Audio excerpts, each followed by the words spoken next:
This is the 2022 Toyota Corolla LE. If you're in the market for a premium pre-owned car, then this durable Corolla is exactly what you need. With a combined fuel economy of 33 miles to the gallon, this is a great vehicle for people that are looking to save at the pump with their next car purchase.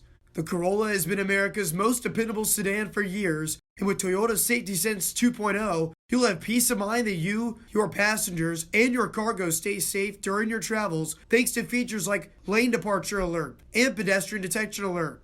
The best part is that this Corolla is protected by Toyota's certified pre-owned warranty. Today, we're taking Billy Vizzo for a ride. The 5'11" Ford is in his second year with the Dawgs, and the Shelton, Connecticut native has a team-leading 18 goals and a plus 20 rating to go along with his 20 assists in 41 games for Roanoke this season. Billy, how we doing, man? Good, how are you? Doing well. Great to have you. Thanks for having me. I'm Mitch Stewart, and this is Driving with the Dawgs. Oh, yeah. Get you all buckled in here. Knock out a little Driving with the Dawgs. Yeah, man, it's good to have you in today. Good to be back in Roanoke finally from that long road trip, I'd imagine. But I guess to start off here, first thing I want to ask you is just in the process of getting you to Roanoke, coming out of COVID, how did Dan reach out to you first? How did you learn about the Dawgs when you ended up signing here? So at the time, I actually had an agent coming out of college. The COVID year was tough coming right into that, but my agent reached out to Dan. Dan reached out to me. He said he saw me, really liked me, and the interest was there. And I was like, yeah, sounds like a good fit. So, well, you're from Shelton, Connecticut originally. Before we get too much farther into your actual playing days, what was it like growing up there in Connecticut for you? Connecticut's a great place. There's good hockey there. Played there my whole life, AA, growing up. Actually went to juniors my senior year of high school in Massachusetts. Talk me through your college career a little bit. You started at American International, you ended up transferring to Endicott, and then you ended up at Curry. What kind of led you to those decisions when you were just kind of trying to find the right fit for you? A little bit of a roller coaster. My freshman year at AIC didn't pan out. Grades actually weren't there for me, so I ended up going to Endicott. Didn't actually play there. I practiced, but I never played a game there. And then halfway through my junior year, my buddy was at Curry and actually got me there. And I talked to the coach there. He said it'd be a good fit, and it really was. So I finished my year there, and it was great. When you were at Curry, you ended up being a business management major. Have you kind of given any thought to maybe post-playing days career for you, or are you still kind of putting that on the back burner until you wrap up your playing days? It's on the back burner, but I have put some thought into it. Yeah, I majored in business management and I have a minor in marketing, but I put a little bit of thought into it, but it's still on the back burner. Yeah, maybe get you up with Dom. It looks like he's a guy that's trying to do some digital marketing. He's always trying to put me on something on Instagram, dude. That's what I'm saying. We took him out for Do Good Days, and he was pressing shirts. He knew exactly what he was doing. But I want to go back to last season. You ended up having a really strong performance during your time in Roanoke, but it ends up getting cut a little bit short. You were dealing with an illness throughout the season that kind of kept sidelining you when you were up at the coast and then back here. What was that like for you to kind of go through that and not be able to be out on the ice, especially when you're watching from home and the Dawgs were in the playoffs? It was really tough. Making the decision to end my season early, going home and get my surgery was obviously tough. Then while I was home watching the Dawgs make their run, obviously very happy for them, wish they closed it out, but it was extremely tough to be home and watch them. But last year you were able to get that call up to South Carolina. You weren't really kind of able to get out on the ice during your time there, but then you get the call up to Maine this year. Is that kind of something where you're still kind of maybe in the future looking to get a chance in the ECHL, or is that something that you feel like you've kind of had your chance now and you're satisfied? Obviously I love Roanoke, love playing for the Dawgs, love to be here, but I want to play the best hockey I can. So if the opportunity arrives, it's a good chance for me, then we'll see. But I want to play at the highest level of hockey I possibly can, always.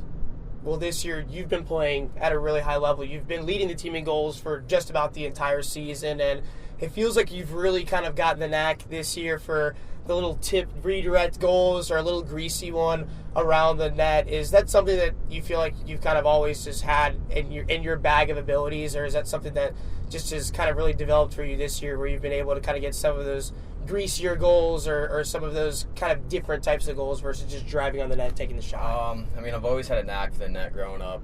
Always loved scoring goals. But this year I actually switched to a max height blade.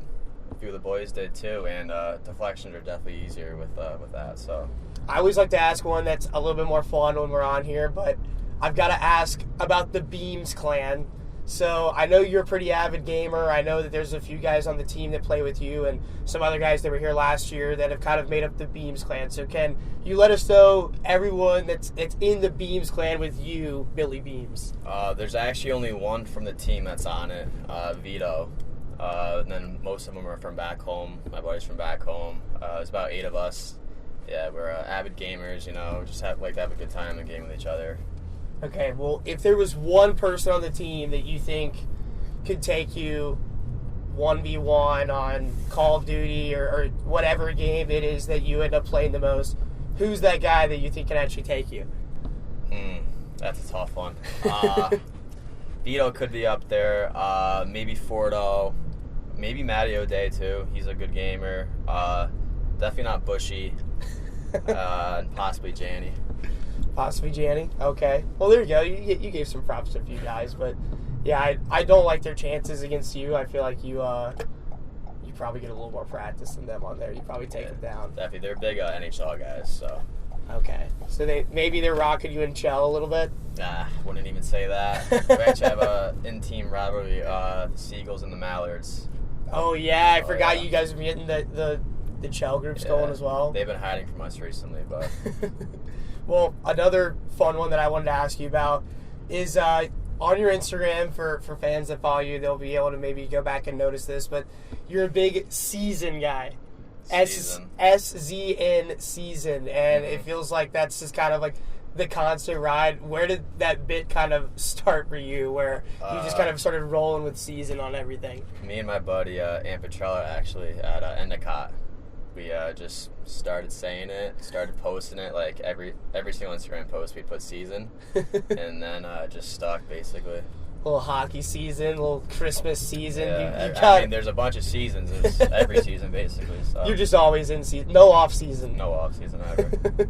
So this year, I feel like Roanoke was able to really find its groove mid-season, and since then, I feel like it's kind of been that battle for consistency and a long year. You guys are still at a healthy spot going into the playoff push here, but some work left to do before the playoffs. Where do you kind of feel like the team is at right now as we head into these last few weeks in the regular season before the playoffs? I think we're reaching our stride right now. Obviously, middle of the season towards the end is a little tough. The season drags on a little bit, but 9 games left now, playoffs coming up. I think we're going to turn the corner and really hit our stride. Now that you've spent most of 2 seasons here in Roanoke, what are kind of some of your favorite places to go to, or some of your favorite things to do when you're here in town in Roanoke? The Star's pretty cool. I've been up there a few times. The zoo up there, it's a great view. And then downtown, I'd say like all Fall Arthurs, play pool, watch some games. There's a lot of good spots downtown too, though. Nice city. So last year you had played almost exclusively out on the wing for the Rail Yard Dawgs, but this year you've had a lot of time playing at center, still out on the wing some, but a lot more through the middle. How does that kind of change your approach or change your game when you're lining up there versus lining out on the wing? Starts with a face-off, obviously. You got to win the draw, but a little more on the defensive side, a little more in motion too, not as much stopping and starting and standing still. Definitely just more in motion throughout the entire play, which I'm more of a fan of, but wing or center, either one's fine with me. Whatever gets the job done, right? Exactly. Well, man, we're about to pull back into the rink here. I just wanted to kind of leave it open-ended to you. Is there kind of something that I didn't touch on or anything that you wanted to say for the Dawgs fans that are watching today? I just want to say thank you to everyone, the Boosters, fans. It's a great place to play. Great to have your support, and happy to be here. Well, good deal, man. Well, I appreciate you hopping in with me today. I think we've got a good little run to go here before the playoffs, but I have all the confidence that you guys are going to be able to get it done this year, so best of luck to you, man. Me too. Thank you very much. Appreciate it. Thanks. Driving with the Dawgs is sponsored by Haley Toyota, the official ride of your Rail Yard Dawgs. Visit Haley Toyota online at HaleyHasItForLess.com and stay tuned for more episodes coming soon.